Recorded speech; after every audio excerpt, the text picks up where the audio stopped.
ভক্তি ছাড়া কিচ্ছু হবে না। আজকে সত্যি কথা বলতে কি, এখানে এসে কেমন লাগছে, আমার ইন্টারভিউ নিচ্ছে, আমার কিছু বলার নেই। এখানে এসে সবসময় ভালো লাগে।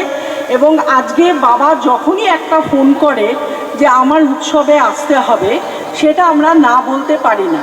ইনফ্যাক্ট আজকে আমার শুটিংও ছিল, সকাল থেকে শুটিং করেছি, করে তারপরে বাড়িতে এসে ফ্রেশ ট্রেশ হয়ে তারপরে বেরিয়েছি। রাস্তায় এত জ্যাম ছিল, যেটা এত বছর ধরে আসছি, সেই জ্যাম পেরিয়ে আমরা এখানে পৌঁছেছি। প্রায় তখন 11টা বেজে গেছে। কিচ্ছু করার ছিল না, সাঁতরাগাছিতে এখানে ওখানে প্রচুর জ্যাম ছিল। তো যাই হোক, আজকে সত্যি কথা, আজকে বাবা আমাদের সাথে এতদিন ধরে জড়িত।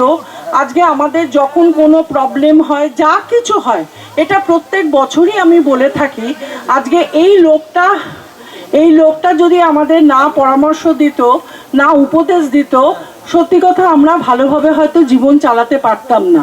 সেই জন্য যখন কিছু হয় বাবাকে আমরা ফোন করি, বাবা এইটা প্রবলেম হয়েছে, এইটা হয়েছে।